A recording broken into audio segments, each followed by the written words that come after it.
everyone. Welcome to another episode of Sideline Banter, brought to you by Women of Fantasy Football. I am Sam Holt, and of course I am joined by Derek Tate. Tate, we just went through the holidays.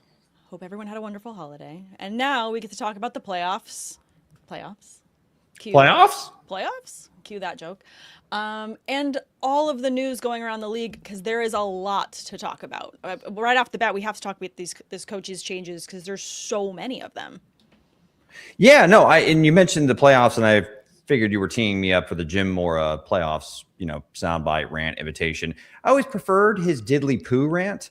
What happened? We just got our asses totally kicked. We couldn't do diddly poo offensively. All right, let's move on. That was a good one. Yes. Guys, if you're tuning in, please throw any questions you have in the chat. Maybe it's for a guillotine league that you're joining, because there are guillotine leagues right now to play in terms of the playoffs, which makes it super fun. We've also probably going to do some best ball leagues. If you have any questions there, or dynasty questions, happy to answer any of those. Or if you just have commentary on what's happening in the league, would love to hear your takes. But Tate, right off the bat, lots of coaches changes. I know you have the news pulled up. There are several that are now out officially. The biggest news came today, though. Yeah, John Harbaugh, after 18 seasons, out as the head coach of the Baltimore Ravens. And Sam, this is a perfect segue. And I know we're not going to focus too much on Week 18, but that was essentially the start of the playoffs, was that final matchup between the Pittsburgh Steelers and the Baltimore Ravens. Sam, it felt like there were so many different storylines flying all over the place. Would John Harbaugh get fired? Then it felt like Mike Tomlin might get fired. And then it just went back and forth. That was an epic Week 18 season finale, and it wound up with Aaron Rodgers having a moment and now getting to extend his illustrious career, and kind of indirectly ended the tenure for John Harbaugh in Baltimore. It was wild. It was such a crazy ending to that game. I had a lot of people, appreciate everyone who texted asking or sending me tweets how I was doing, how I was handling it, because I wasn't handling it well. I was in all kinds of feels. I was screaming at the TV. You all know my lovely cat Knox. He was very upset and disgruntled by how upset I was. It was quite a scene. I lost years off my life watching that game. Just the overall drama of it. I mean, obviously I kind of thought it may not be the Steelers' night at the end of the first half. They had that decision with 2 seconds remaining after the pass interference call. They decided to go for it. They ran a, kind of a fake backside toss that never stood a chance. They get held out of the end zone, going to the halftime trailing 10-3. And then the floodgates, Sam, just kind of opened for both defenses with blown coverages. But the Steelers, TJ Watt's interception, and I know it was kind of wonky, right? Yeah. But Cam Hayward may have been the best player on the football field there. Tips the pass, bounces off Ronnie Stanley. TJ Watt bear hugs it. Yep. And then there we go. And that was kind of the kickoff, so to say, to what was a memorable finish. What's wild too is Cam was like the first or second play of the game. He fell down kind of awkwardly. He ran, kind of came up gimpy, and he was kind of hobbled a little bit the first couple of plays right in the first quarter. And it was like after that moment of being shaken up, if you will, he just turned all the jets on, and it was all gas, no brakes for him the whole game. And he had a phenomenal game. We wouldn't have done nearly as well had he not just... And also just come in for offensive plays to help give the brotherly shove to his brother Connor Hayward to get him across the goal line, which just... We kind of tackled him the first time. I know, but it was a pretty amazing, and even the commentary of this brings a whole new meaning to brotherly shove, because it literally is his brother in the back just get in there. Sam, so I know that took years off your life, and yeah. I imagine you were probably throwing stuff around the room, maybe even threw something at Knox, hopefully in his vicinity, just to say, get out of here, I need to be alone right now, after Zay Flowers scored not one, but two, 50-yard bombs, courtesy of Lamar Jackson. I'll say this before we kind of focus more on the head coaching vacancies. Yeah. I thought Lamar Jackson, it was tragic because a lot has been said about how he kind of plays a little bit tight or maybe just a little bit below the MVP caliber that we've seen him in big, gotta have it playoff moments Mhm. in all but the actual name. This was a playoff game, and Lamar played probably his best fourth quarter clutch moment in a big gotta have it spot. I thought that 4th and 7 to Isaiah Likely was one of the best throws of his NFL career. And of course, it sets up a field goal that his kicker misses. So now it brings into question there's no John Harbaugh. What happens with Todd Monken? Like, Yeah. ever since Todd Monken has been the OC there in Baltimore, Lamar has delivered 2 all-pro caliber years and 1 MVP. Could have easily Yeah. won a second. Yeah. So now Baltimore is the most attractive job out there along. You see the other options right now are the Giants, the Titans, the Browns, the Raiders, the Cardinals and Falcons. You can certainly make a case that maybe they have Sure. some more optimism and talent on the roster, but certainly anybody that's in the head coaching market for either, intriguing OCs, DCs, certainly is going to be very drawn to Baltimore. No, 100%. And I mean, I'm always the first Steelers fan. Again, I've got the logo behind me. I'm the first one to say, like, I will never speak ill or ever give shit to Lamar Jackson because he has done so much over the years. He has grown so much. This game, he was phenomenal.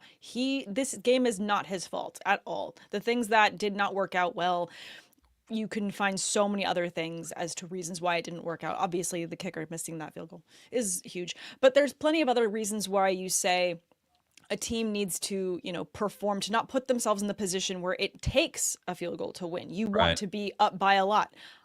The bombs he was throwing, like, it did not go unnoticed for me that we, the Steelers, were getting beat by Hail Mary passes from Lamar Jackson while we have someone that is going to the Hall of Fame for the Hail Marys that he's thrown in the past in the ancient Aaron Rodgers.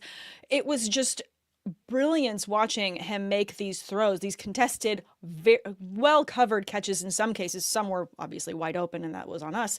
But there were so many tight throws that he made. I'm never going to speak ill of Lamar Jackson. He is a phenomenal player. And to all the points you just made, this is the most attractive landing spot for any coach that's looking for a job right now. Anybody that's any coaching candidate right now that is in the market would dream to have that Baltimore job. It's a great organization. It has obviously an MVP in the league 2 times, by the way, still in his physical prime at 29 years old heading into next year. There's just so much to like about that Baltimore job. I still think that they have a bright future and they're going to be a problem in that AFC North if they're able to get the right guy at the right moment to kind of get the most out of the talent on this roster. But Sam, tip of the hat, Aaron Rodgers.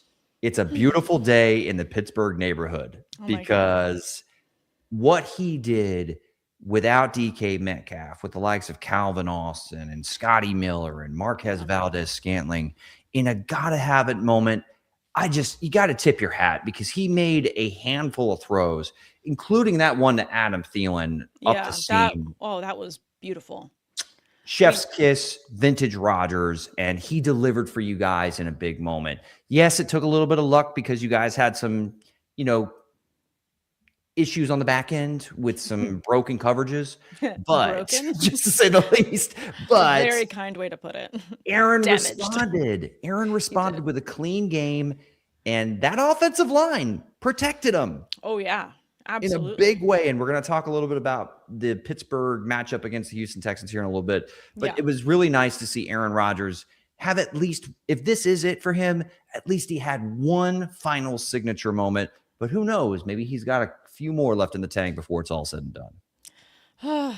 Gonna do one of these. Just, we'll see what else we have left in the tank for the Steelers. But I want to finish talking about the Ravens and some more of these, obviously coaching vacancies we have to talk about. But when the news came across on my phone and I saw the ESPN notification from Shefty saying that Harbaugh was out from the Ravens, I was in the middle of a call because I am a professional at work, and of course I'm doing other things, and I see my phone, and I interrupted who I was having a call with, and very eloquently just screamed in the office, "Oh my God, what just happened?" And of course, I'm on a call. There's people behind me, and everyone's like, thankfully, some of my coworkers know me well enough that they're like, it's probably football news. Like, I don't get that elated for anything else, but I had to explain to my coworker what this significance was. And it's really hard to, paint a picture of it, of just how significant this is. But it's like,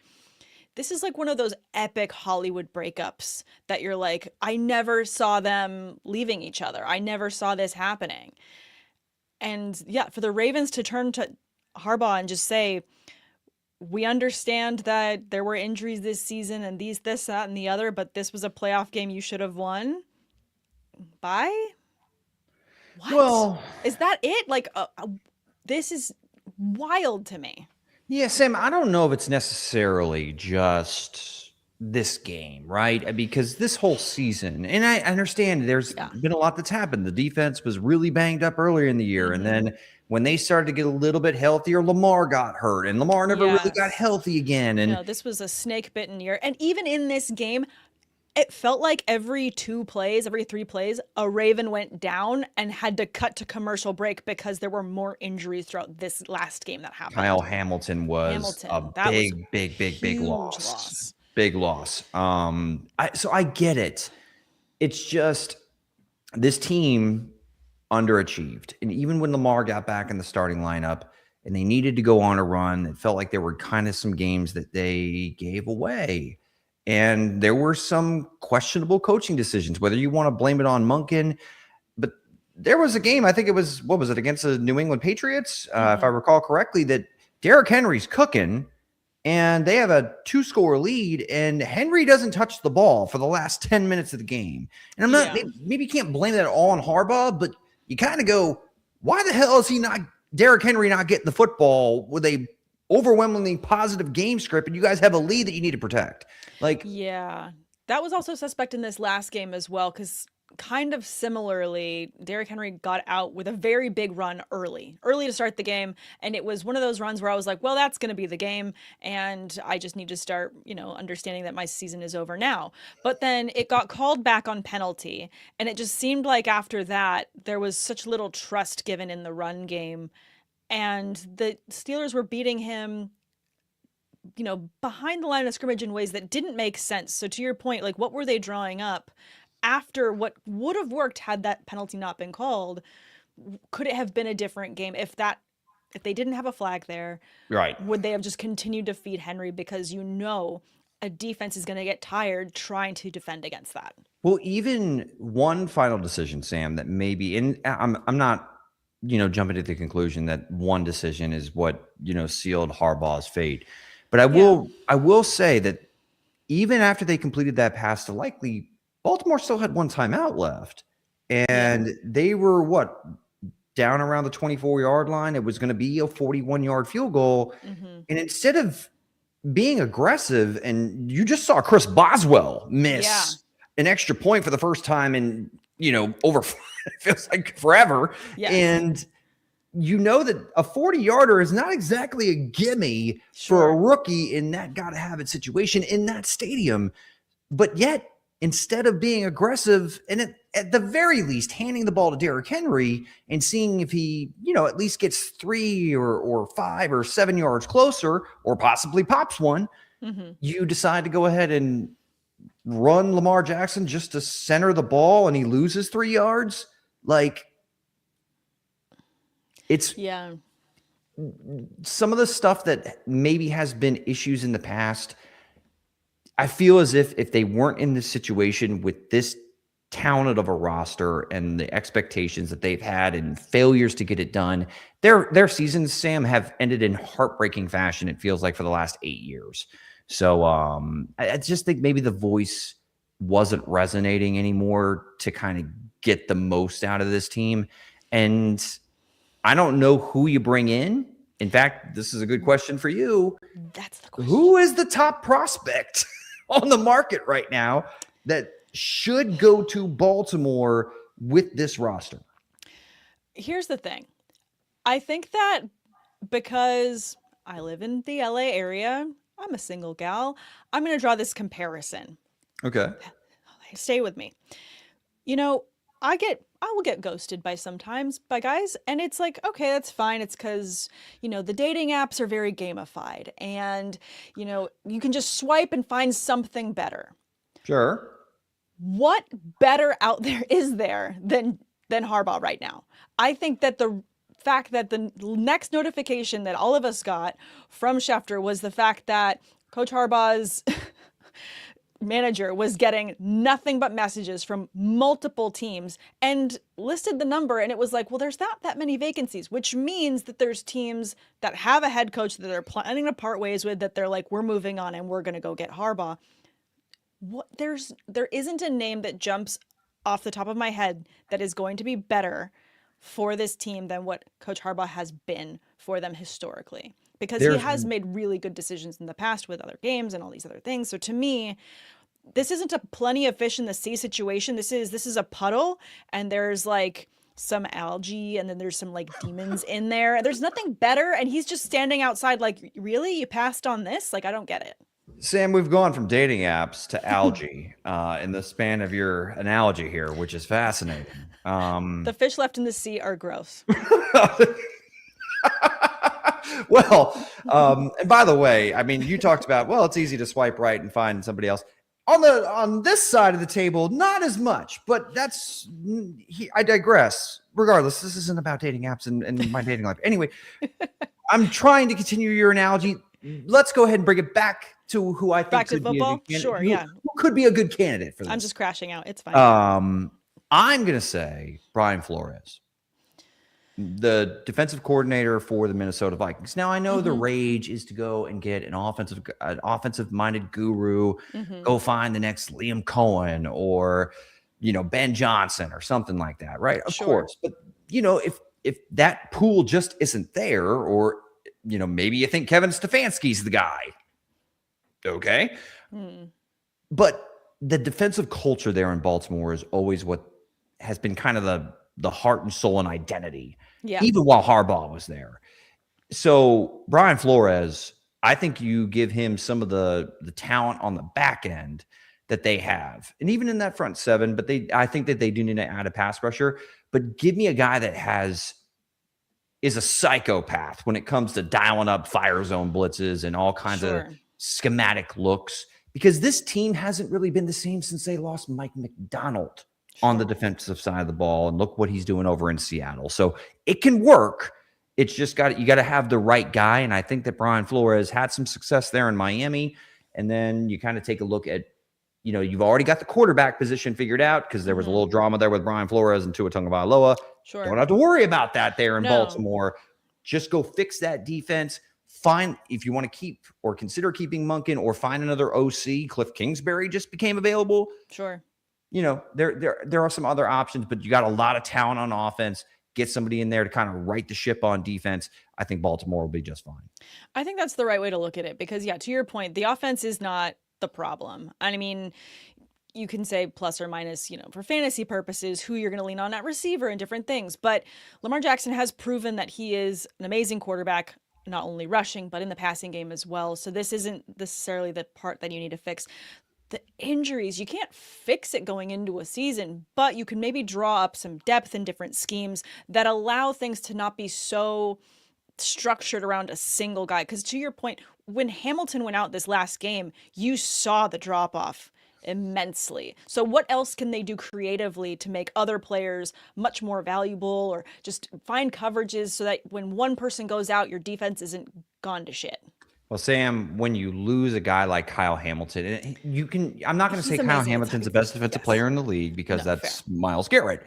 But for his versatility to what he meant to that scheme, and the Ravens were at the forefront of running a very, I would not say groundbreaking, but they ran 3 safeties as one of their kind of most utilized base defenses in 2025. And that's when you kind of saw the defense go from terrible to start to show some improvement with Zachary Orr over the back half of the season. But it's because you had a guy like Kyle Hamilton, who can literally play like weak side linebacker. He can play single high safety. I mean, his versatility means so much to that defense. And when you lose that piece in a big moment, They just didn't have enough answers when you don't have an elite pass rusher up front on the roster. Yeah, absolutely. All right. Well, on the opposite side, I mean, we had this question in the chat earlier too, and I want to get to this one from Joe, who joins us every week, and we appreciate you tuning in. Let's bookend this conversation about coaches and Harbaugh, because we got plenty to cover when it comes to the playoffs we have coming this weekend, wild card weekend, and talking more about my Steelers going up against the Texans. But I want to get to this one. Yep. Joe says, I need predictions on where does Harbaugh go and who goes to Baltimore. You kind of covered that. I agree with you, going defensive for Baltimore and going with someone like Flores or another defensive coordinator, giving them a shot. What's the best fit for Harbaugh right now? German Giants. Yeah. Yeah. You got a young quarterback, and you got Scadaboo, who you expect the wild man. How would you describe him? What would you put in his bio if he had a dating profile on Tinder, since we're on that? So how would you describe Cam Scadaboo?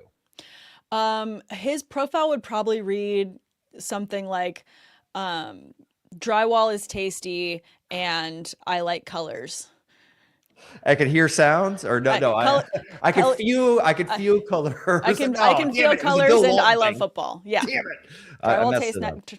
Drywall is better tasting than you think, and I love football. That's probably all his says. And then the rest of it is just emojis. So sometimes there's profiles where they're so lazy they can even like write stuff. It's just emojis. So it's just like, drywall is my favorite dry snack. I love football. And then just like a bunch of like flexing emojis of just like that and like football emojis. The point I was trying to make, that I don't know, came to a screeching halt and completely screwed it up and ran into a parked car, was they have a running game, an identity. And then also on the defensive side of the ball, they really have some really nice pieces. I actually think that it would be a pretty nice fit there for John Harbaugh in New York. I think that would be a really good fit. And again, you go to legacy, tenure. There's been a lot of turnover with other teams. The Ravens have had 3 head coaches. So you know that when it comes to building a culture of success and of, going forward and doing big things, Harbaugh does that very, very well. Yep. And to your point, having such young offensive minds like Jackson Dart, like Scadaboo, there's Malik Neighbors, like when he comes back healthy too, like that's just such a packed offense. And to your point, great defensive, positioning. He could be huge in terms of leveling up this team and getting them to a place where they're back in the playoffs. Like, is it too wild to say if Coach Harbaugh goes to the Giants that automatically puts them in favorite to end up in the playoffs next year? I certainly think that would put them in the wild card mix. Yeah. I think it's a good fit there. Other attractive jobs, Kevin Stefanski, Sam, I mean, 2-time coach of the year out there with Cleveland, and you can say whatever you want about, the whole Shador Sanders situation. I think that contributed to it, but ultimately I think this guy can coach on the offensive side of the ball. And now all of a sudden you're looking at vacancies with quarterbacks like Lamar Jackson and Jackson Dart and Cam Ward and Michael Penix. And you could get a chance, if you're with the Raiders, to go draft the number 1 quarterback in this class. Yeah. So where do you think the best fit is for Kevin Stefanski? That's a great point too, because I feel like Stefanski, again, coming from the Browns and being able to get wins out of nothing and with, some sort of collage of a quarterback over the years, because they've never had consistency at that position either, given the injuries and the turnover they've also had. I feel like he'd be a really good fit with, I don't know, probably like Atlanta, maybe the Raiders in terms of a rebuild, just because when you're looking at like DIY projects, and the Browns have been DIY for like ever in terms of like rebuilding, doing what we can and being scrappy. I feel like the Raiders might be a good fit for him in terms of just like, I know how to do a lot with a little, give me like my tiny budget and I can go make masterful things. I think that could be a good fit too. It's going to be really interesting knowing that Tom Brady's going to be in a lot more conversations going into this year. He's been, with the Raiders 1 year. We don't know how much he was involved in those meeting rooms, but if they're going to make a change now and they have the number 1 pick, there's going to be a lot going into what they do with this draft to be successful for next year. Can I go ahead and I'll roll the dice and we'll round trade here. So we go ahead and get to the wild card weekend preview. Yeah. So I'm going to go to the Ravens. I'll go Brian Flores, Giants, Harbaugh. With the Falcons. I'm actually going to go Clint Kubiak. Okay. OC for the Seattle Seahawks. I think that you saw the effect that he had on Jackson Smith and Jigba in a vertical passing game. I think that he has a lot to work with there with Drake London. I don't know what happens with Kyle Pitts, but of course, Bijan Robinson also. The Cardinals is tricky. Hey, Cliff Kingsbury's available now. And Kyler Murray's still there. No, I'm kidding. But boy, would that be? Oh my God, they could do hilarious. Something really funny. Welcome back. Let's run it back. No. Actually, Cliff Kingsbury to the Titans with Cam Ward, kind of try to open up that offense. I think that he could do a lot of those RPO heavy concept schemes that saw Jaden Daniels get off to a nice start to his career. And then Stefanski's got to go somewhere, Sam. I'm going to say the Raiders. I feel like it's a good spot for him there. Again, he's someone that can do a lot with a little, and this is a team that has a lot of little bright spots and then a lot of work that needs to be done. So in terms of rolling up his sleeves and getting into it, he's been doing that with the Browns for a long time. So I think that it could be a good fit for him. Yeah, and then the Cleveland Browns, no idea. I don't know. No idea. No idea. They just end up with like no coach until Deion Sanders. Deion Sanders. Hey, who says no? Oh my God. I'm kidding, but I'm kind of not kidding. You might be cooking a little bit. Like, let it sit in the crock pot. We will revisit this. Yeah, we'll revisit it. Let's move on to the teams that are actually still playing this week. There's a lot to cover in terms of the playoffs. Guys, if you're tuning in and you have any questions, Dynasty, or you want to talk playoffs and bets going into the weekend, throw them in the chat. I will be happy to pull them up. We really appreciate y'all turning in with us. Let's go ahead and start on the AFC side because that's my Steelers side, and we're kind of already living in that area. Okay. Before we jump back to the Steelers, let's give that game a break. We covered them quite a bit earlier. I want to talk Bills Jaguars. Yep. Buffalo going to Jacksonville for this one. I feel like there's a lot of questions on these two quarterbacks with this big moment. Josh Allen historically has been able to put this team on his back and literally run wins over teams. However, the Jacksonville Jaguars are absolutely cooking this season on both sides of the ball. Red hot. In order to beat the Bills, you need to have it on both sides. You can't just be an amazing defense. You have to be able to score because that's what Josh Allen's always able to do. Even when his defense, falls behind, he can score points. This defense, could they be a kryptonite for Josh Allen? What are you thinking going into this one? I love Josh Allen. The roster makes me nervous because the pass catchers, Sam, they're not there. There's not reliable options. And on the defensive side of the ball, they have a clear, glaring weakness. And it's against opposing rushing attacks. They're the fifth lowest, allowed the fifth most rushing yards this season to opposing rushing attacks. So for the Buffalo Bills, Josh Allen is Superman. Yeah. You said, is there kryptonite on their roster? Yes. Mm-hmm. When Khalil Shakir is your wide receiver one again, and Keon Coleman has been a healthy scratch on numerous occasions and has not emerged. Mm-hmm. And you go and get Brandon Cooks in the middle of the season. I worry about it. Now, do I think Josh Allen's going to show up? Absolutely.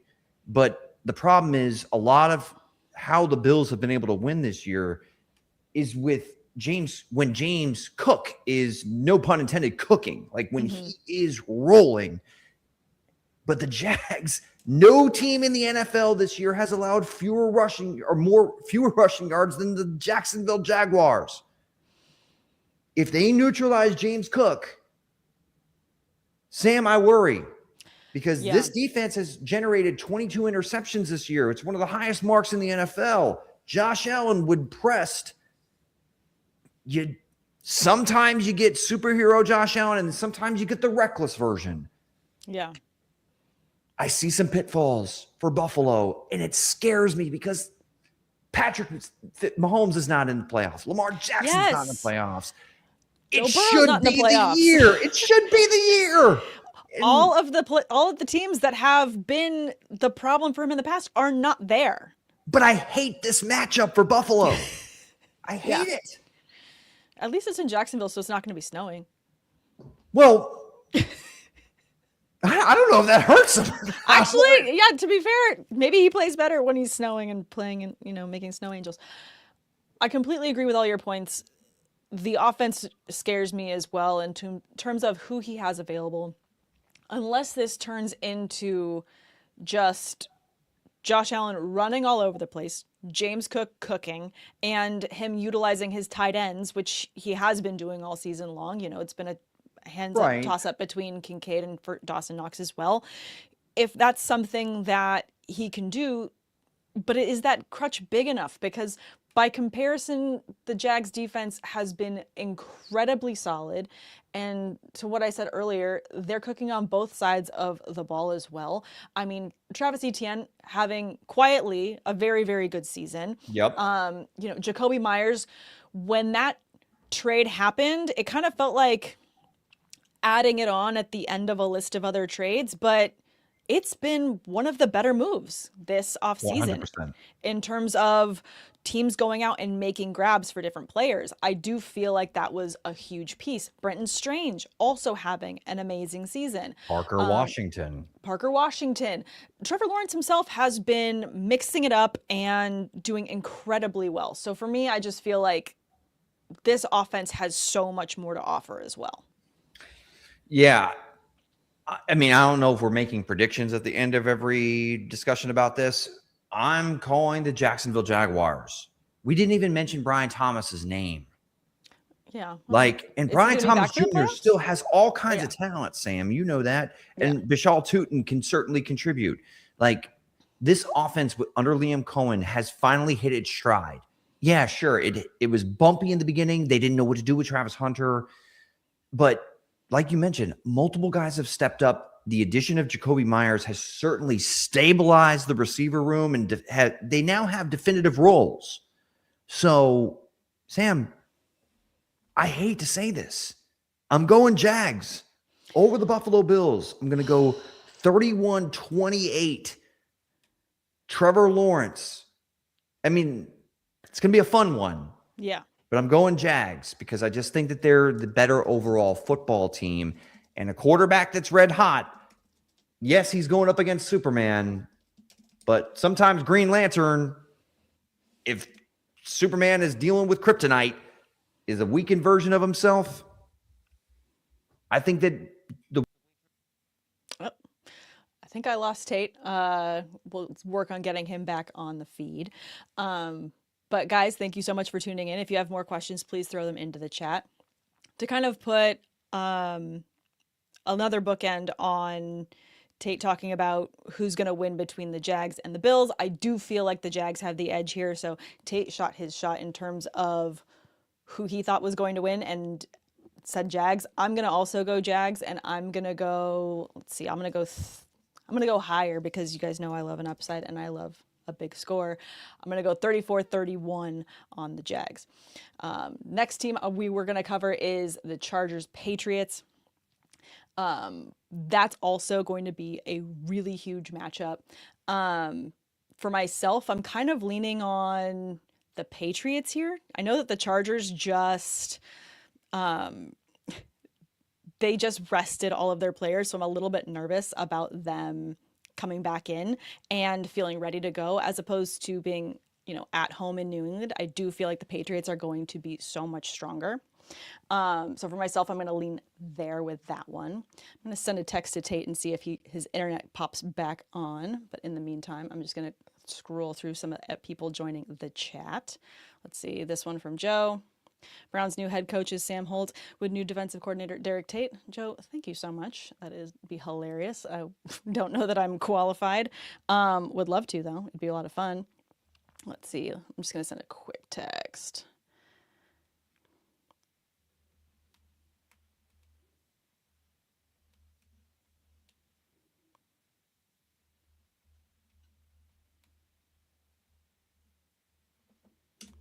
And then let's see. We also got to talk. Oh wait, let's see. I think that Tate's back. Let's see. Tate, did I lose you? Yeah, my take on Josh Allen was so controversial that apparently StreamYard said, I don't like it, so I'm getting rid of you. Apologies about that. But No, yeah, you're I think good. the Jags over the Bills 31-28. Well, I vamped a little bit while you were out, and I just said I'm going to take a little bit higher score, and I'm also going to go Jags. I'm going to go 34-31 for them. And then started talking about the Chargers. I do feel like there's a lot that makes me nervous about that matchup. Chargers in New England. I'm a little bit nervous the fact that the Chargers had to rest so many people and they're dealing with so many injuries. So I'm kind of leaning Patriots there. So I don't blame you for going with the team that's looked better all year. And the Chargers have a glaring weakness.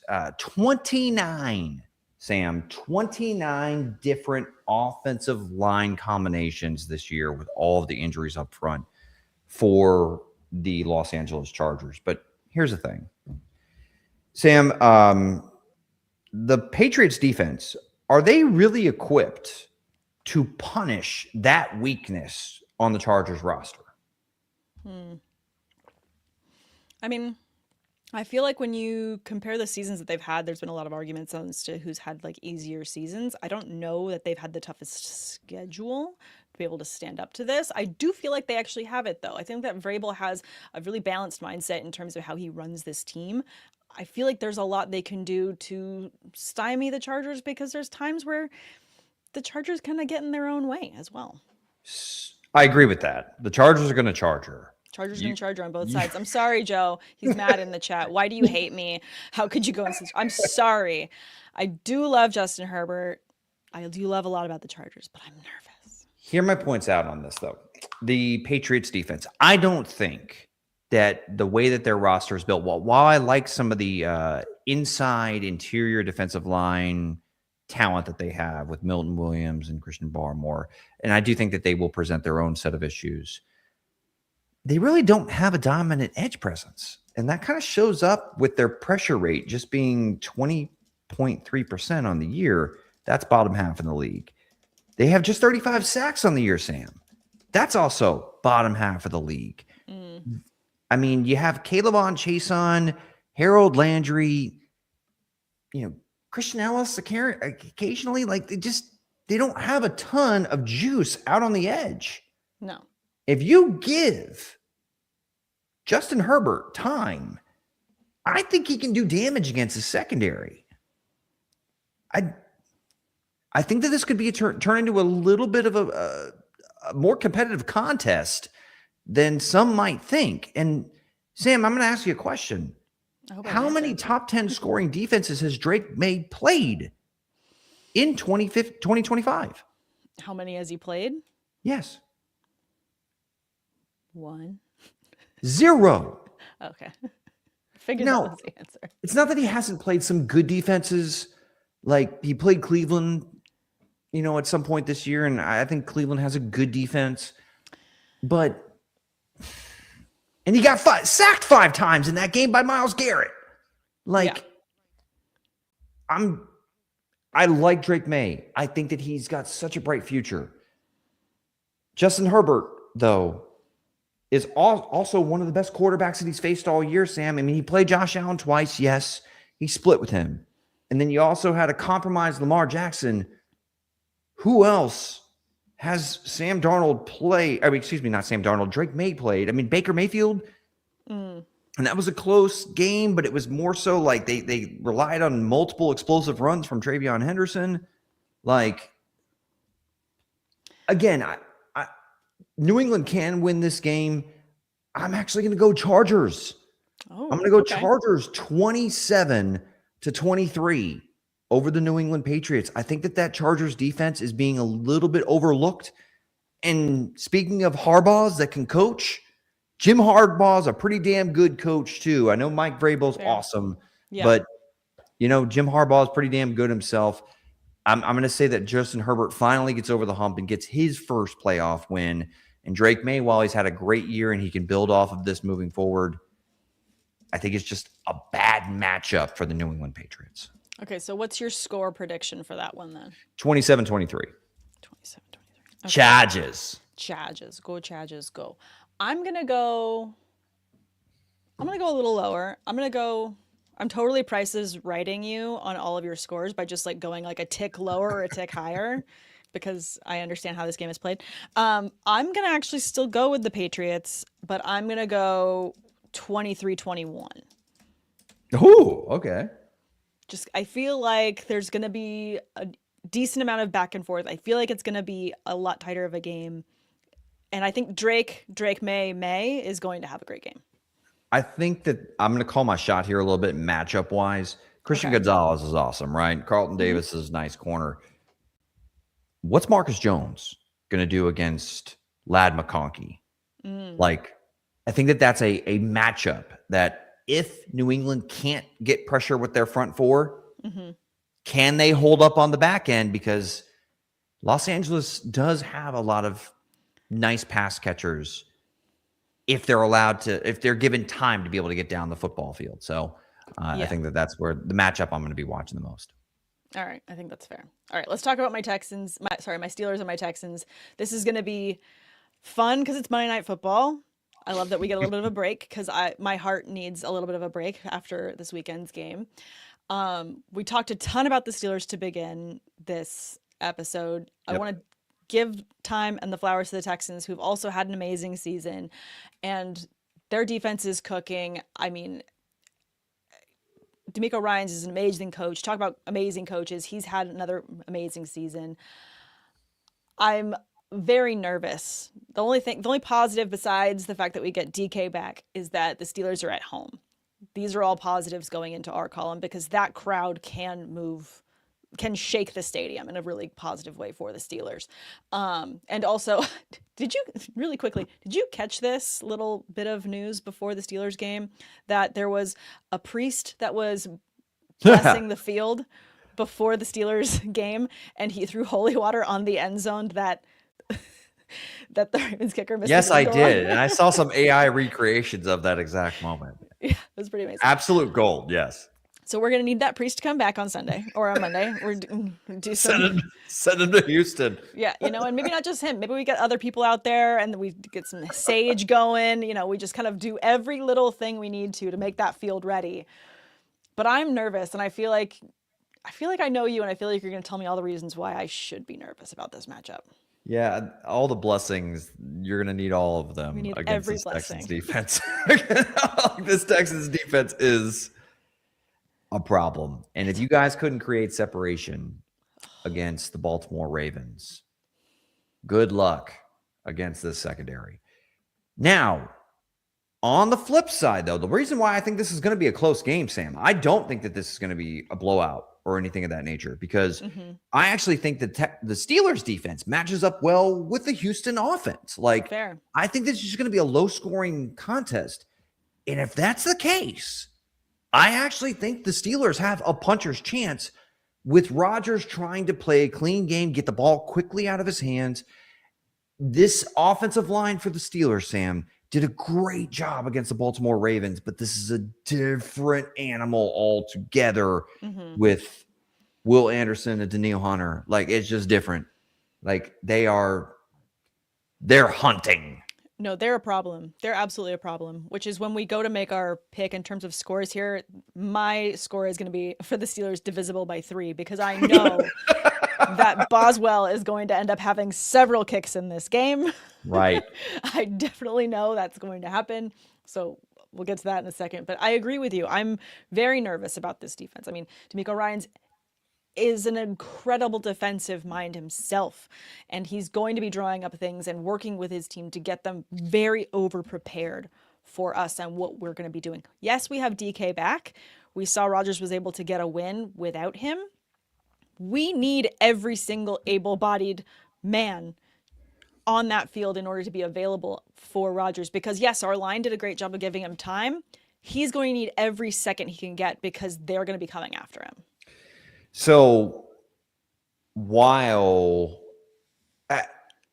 it's just which secondary do I trust more? Because I could see Kenneth Gainwell and Jalen Warren having some success catching the ball out of the backfield. yeah. Actually, one of the places that you can attack this Texans defense this year is by throwing the ball to running backs. They've given up 72 receptions, 541 yards, and I think it's 3 receiving scores to opposing running backs this year.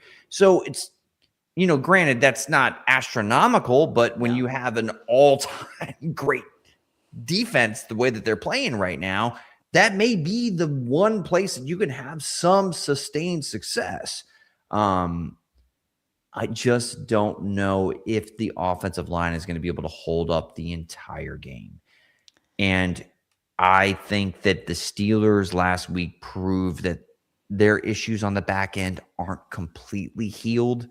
I'm going to go 16-13 Texans over the Steelers. I hate to say it, Sam. No, it's fine. It's fine. I understand. It is what it is. And just again, because I love my team. I want to remain unbiased, but I'm just going to say this too. In terms of sack totals for this year, Texans are 9th. Steelers are 6th. Yep. We're right. They can get after. They can pin their ears back and get after the quarterback. We can get after it. This is going to be a huge defensive game. It's going to be a really low score. Texans are 4th in interceptions. Steelers are 9th. So this is going to go. I agree. It's going to be a close game. It's going to be close. But which secondary do I expect to blink first and make one mistake? And I think it's the Steelers based off of what I saw even in week 18 against the Ravens. I like what I've seen recently from some of the younger pass catchers on the Texans over, just DK Metcalf and, a bunch of guys fighting for a roster spot entering 2026. So what was your score? 16-13 Texans. Okay. I'm going to go lower. And I'm going to go 12-10, but I'm going to go Steelers. Yeah, come on. Come on, you like it. I'll actually be juiced if the Steelers win. So yes. I'm not going to not pick my team. Like, I will give all the credit to the opposing team coming in to our house, and I know what they can put on the table, but I'm not picking against them. I'll say this as one other feather in the cap for the Steelers. Okay. Who do I trust right now? Who do I trust more in this playoff situation? CJ Stroud or Aaron Rodgers? It's Aaron. Even in advanced aged Aaron, it's Aaron. Yes. But how much is Aaron going to be able to be Aaron with that pass rush for the Texans? That's the only thing that concerns me. Here's the thing. I'm hoping that we take the week to lick our wounds, look at the tape, and see what was working so well on offense this last game. And the way that offense was moving forward was through our running backs, through the air, in multiple schemes. And when you compare backfields in terms of performance, the Steelers have that in spades over the Texans in terms of how we've been utilizing our running backs. If we win this game, it's going to be on the backs of, both our running backs plus Boswell. So we're only going to gain yards with our running backs, and we're only going to score with Boswell. It's kind of like where my brain is at. I wouldn't be shocked at all if Gainwell has more than 5 receptions for over 50 yards in this game. Yes. No, it's going to be a wild at all. Yeah, it's going to be insane. But I'm not picking my Steelers. I do feel like it's going to be a close game. It's going to be so much defense. It's going to be so low scoring.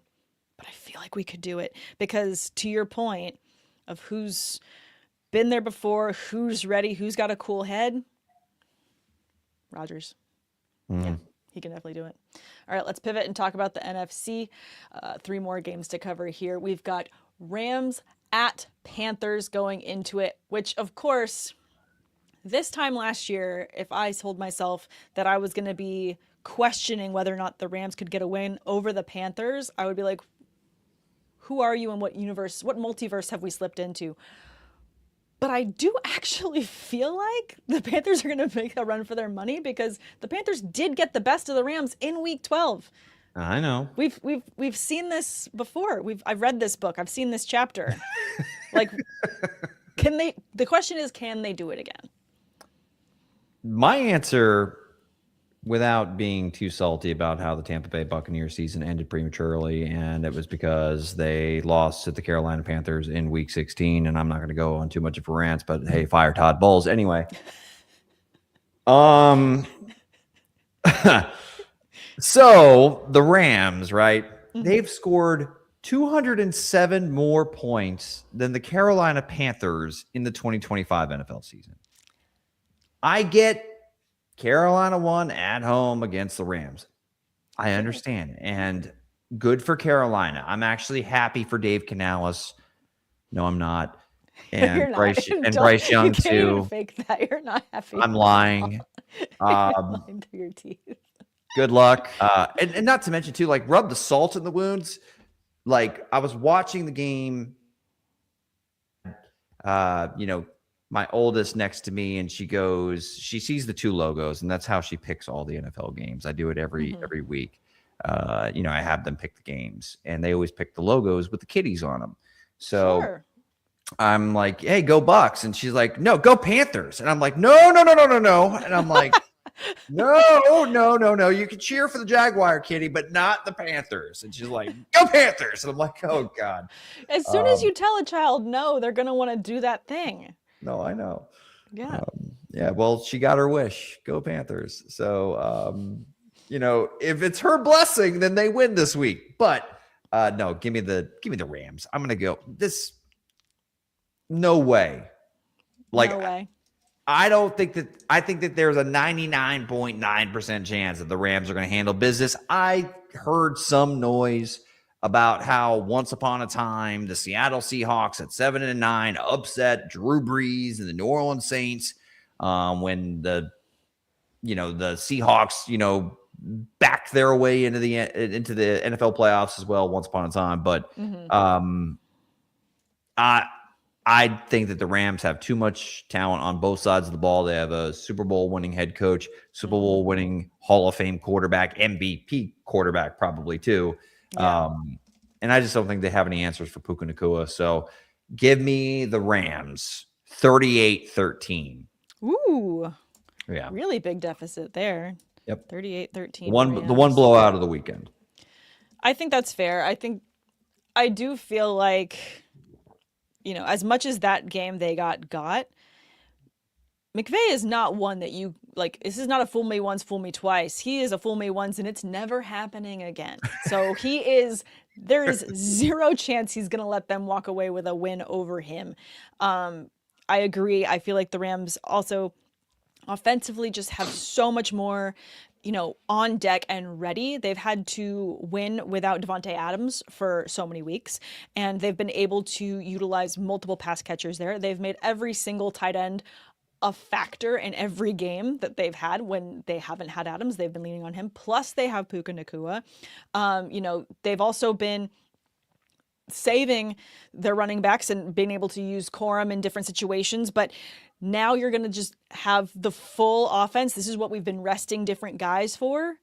There's no way this isn't. It's not going to be a blowout. I'm not going to blank the Panthers, but I'm going to say it's going to be 36-10, and I'm definitely Price is Righting you, and I'm going to go Rams on this one as well. Stop doing that. I'm doing it anyways. I don't care. Every time, and you're definitely Price is Righting me.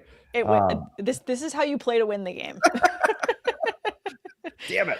All right, next one. I'll make the scoring pick first, and then you can Price is Right me. Okay, fine. I can play fair.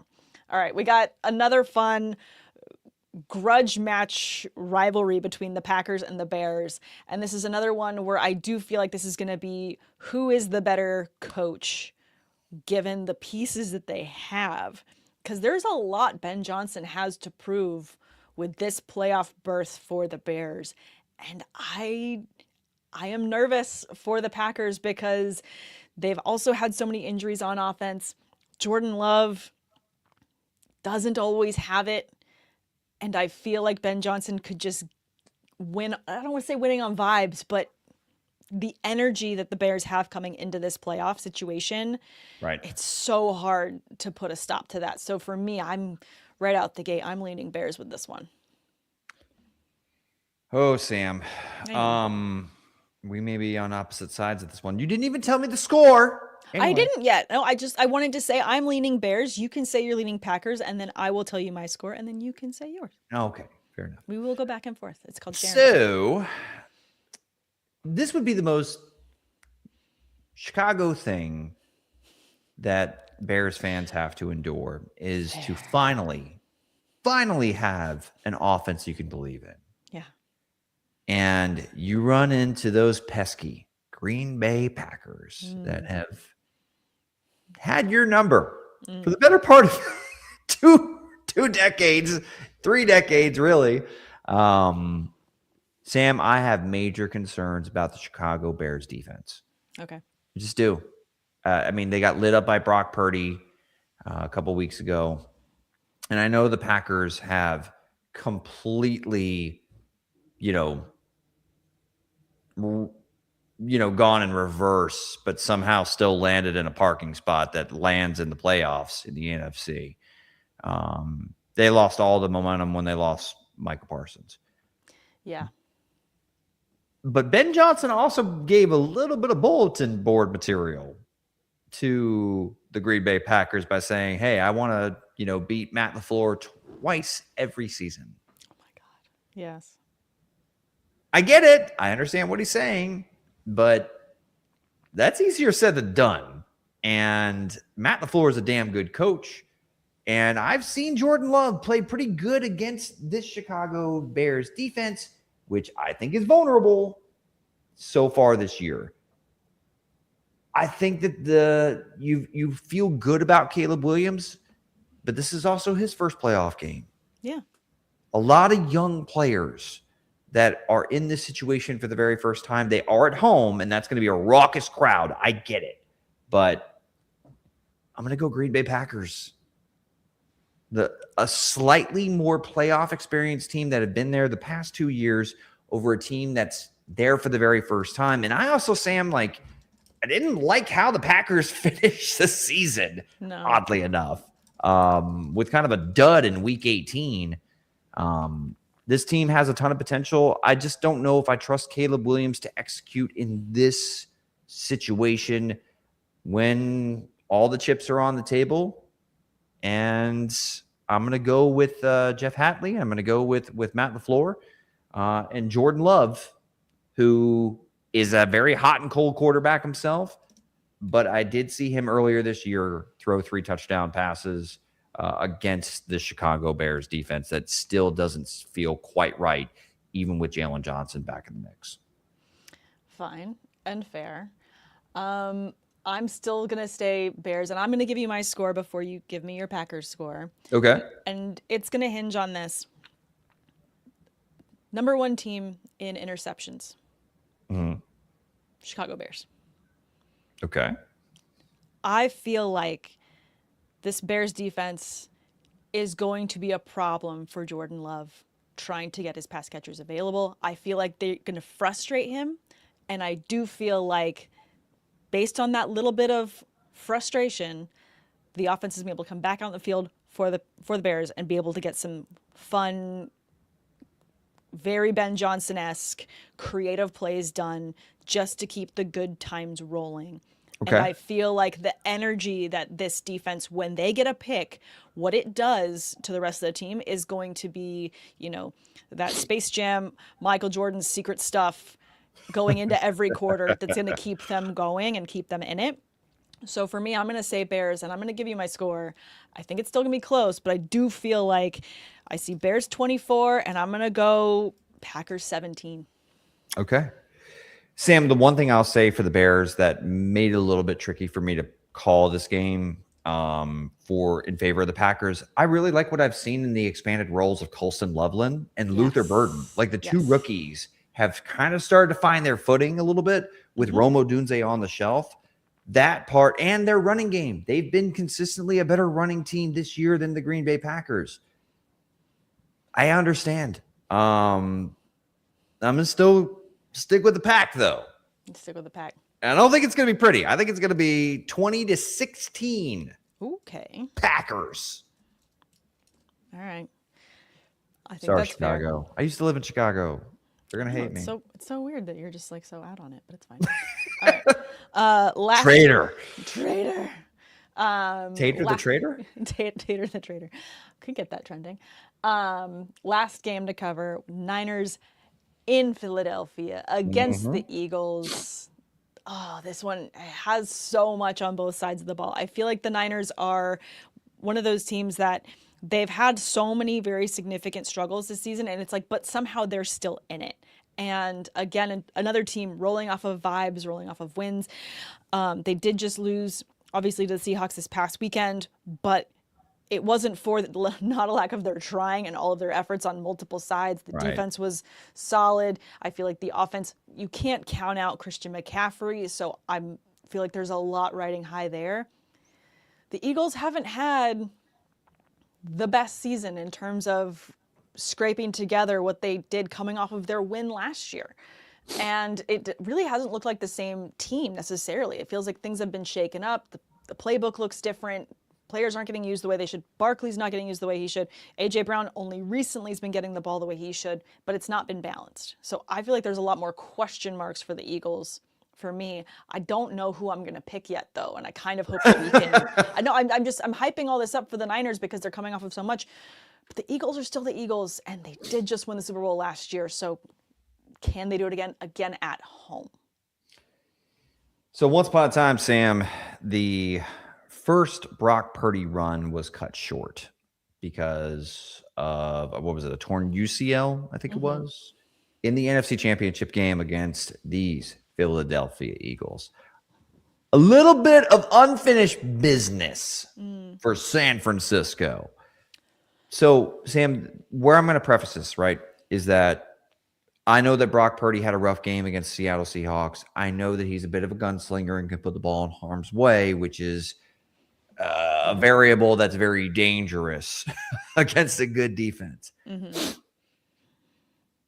But I'll argue, who's been the better coach this year, Kyle Shanahan or Nick Sirianni? Shanahan. I don't even think it's close. I think it's Shanahan. I tip my cap to Robert Saleh and what he's been able to do with this defense, considering the losses they have sustained.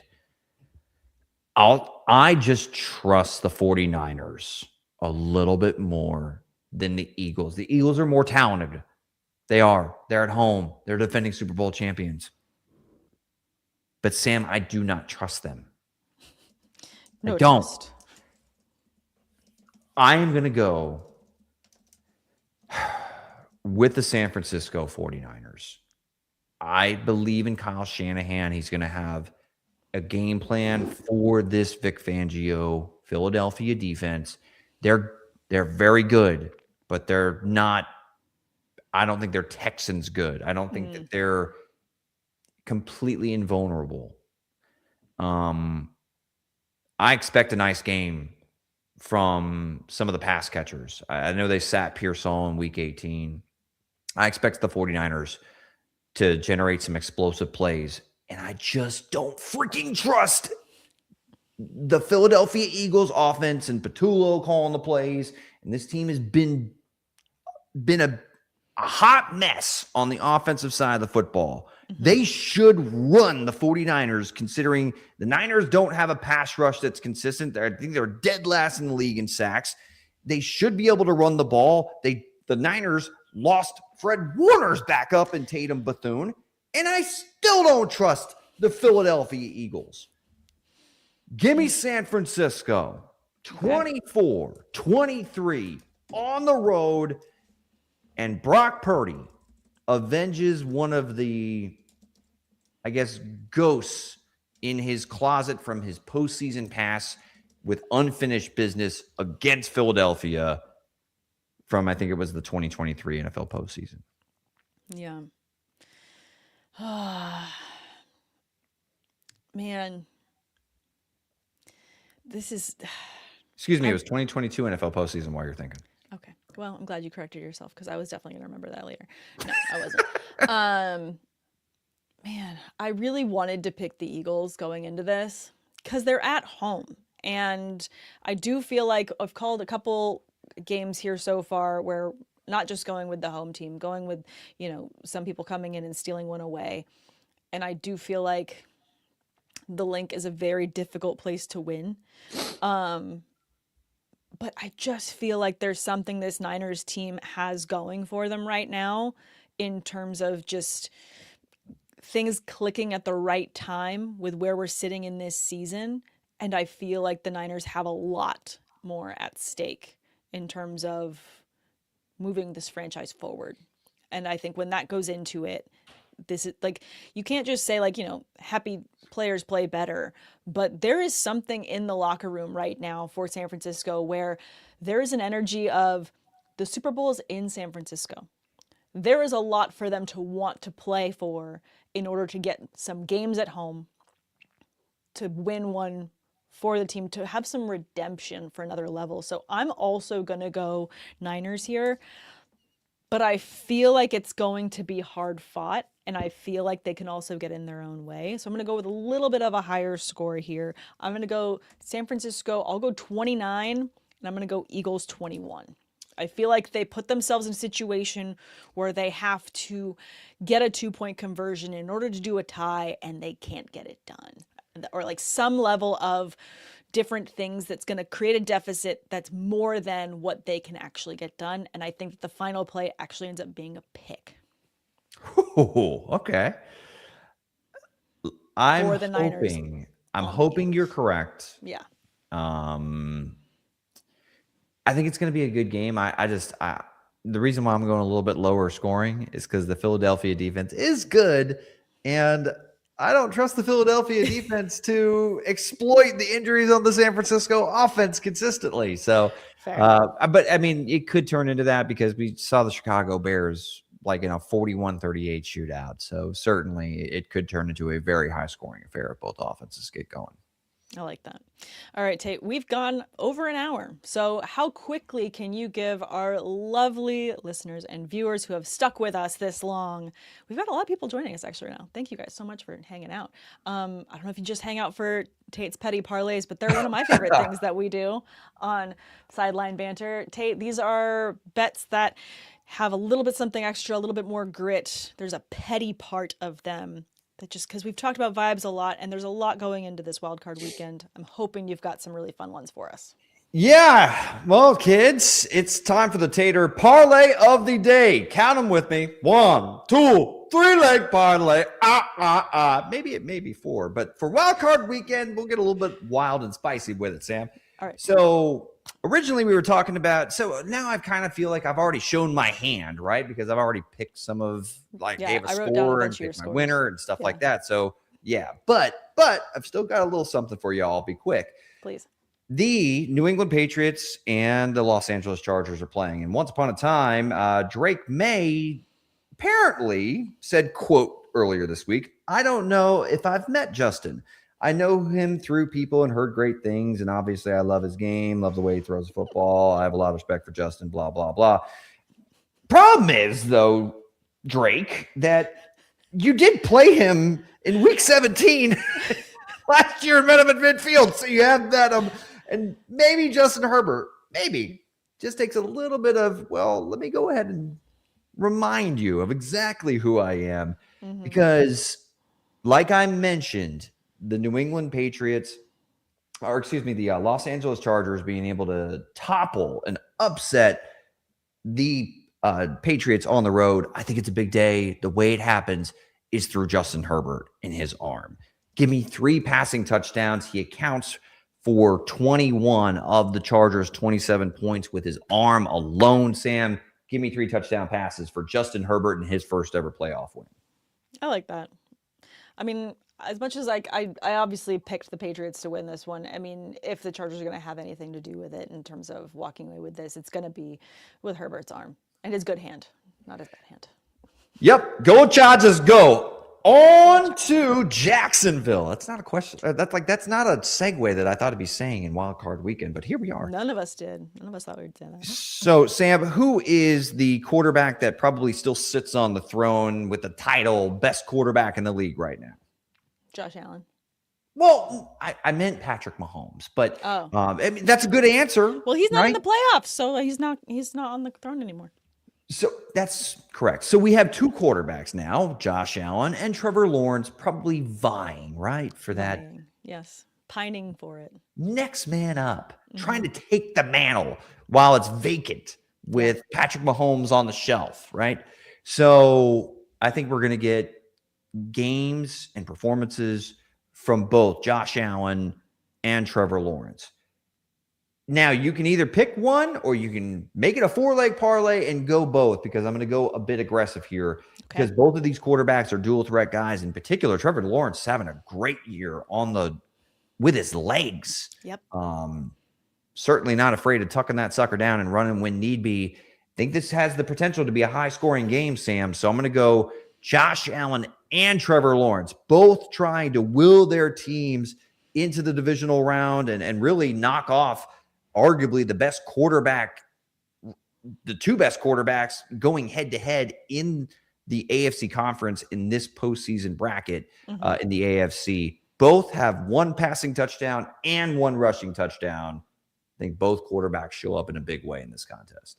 100%. This game, honestly, is probably going to be, aside from my Steelers, the one I'm most looking forward to watching, because I do feel like there's going to be a lot of fireworks on both sides of the ball.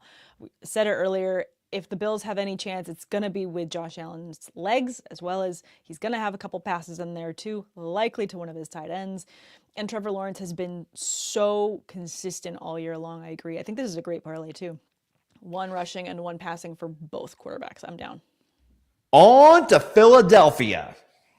And I already kind of I set up my, unfinished business. I put it in the show doc, Sam. It's called, this is what people do, when you're doing stand-up. You tell a story and then you bring it back around. You're just bringing it back around. You didn't show your hand. You're just tying a bow on the end of it. Well, I need to work on my improv. Robin Williams was the fastest gun when it came to, being able to rattle jokes off of his head. Not quite there yet, but I got a little bit of work to do. But speaking of work to do, the San Francisco 49ers, last year they missed the postseason. Season before that, they went to the Super Bowl, went to overtime with Kansas City. Brock Purdy has some unfinished business. And the season prior to that, his rookie year, he went all the way to the NFC Championship game. Already mentioned he got knocked out of that one. Christian McCaffrey ended up taking snaps at quarterback, Sam. That's how bad it was for the San Francisco 49ers.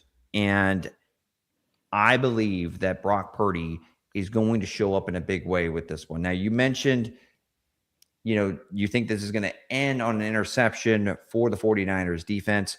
I do think Brock Purdy has a tendency to turn the ball over a little bit. I do think he throws one interception, but I also think he's going to get us 2 passing touchdowns. I'm not sure how much success they're going to be able to have running the football against this Philadelphia defense. It's going to have to be Brock Purdy making plays against this Vic Fangio defense. I think he comes through in a big moment and come away with an upset win and knock off the defending Super Bowl champions who have not been right all year. If you want to include it in the same game parlay, 2 passing touchdowns and 1 interception, either or, take your pick for the wild card weekend parlay of the day. Good luck out there, kids. Thank you. That was awesome. And I'm just going to add this too. If you're calling 2 passing touchdowns for Brock Purdy, I'm going to say 100% one of those is going to be to CMC. The other one, give me George Kittle. Ooh, there we go. Talk about another guy that wants to see this team and push them through to the next round, because they have so much skin in the game. This game means a lot for San Francisco on so many different things. I mean, obviously it means a lot for the Eagles as well. They just won the Super Bowl last year, showing that they are, creating another dynasty is huge because of what the Chiefs have already done in creating legacy and being contenders back to back, making it through the playoffs. This is huge for the Eagles, but all the points you just made of the Niners having so much to play for because they've been so close and been out and in and out, injuries or different things, this means a lot. And if you want to go off of vibes and hype, George Kittle is no better person to put that on the back of. So I do feel like if they're going to have success, it's going to be with him. For real, this has been one of the trickiest wild card weekends to try to navigate through for predictions, because we just have so much new blood in the postseason. It's exciting. It is. We don't know what's going to end up happening. And we haven't even talked about the 2 teams that are on a bye, but we will talk about them next week when we cover next round of the playoffs. Guys, thank you so much for tuning in. Always appreciate it. We're going to take you through the playoffs, and we're also going to be building up after the Super Bowl, taking you into Dynasty, rookies, the draft. Lots of fun stuff. We don't want to spoil it for you yet. We have a lot cooking up for you guys over on Sideline Banter here. Thank you again to Women of Fantasy Football for hosting us. Tate, thank you so much. And I will see you guys next week, next Tuesday. Have a good evening, all.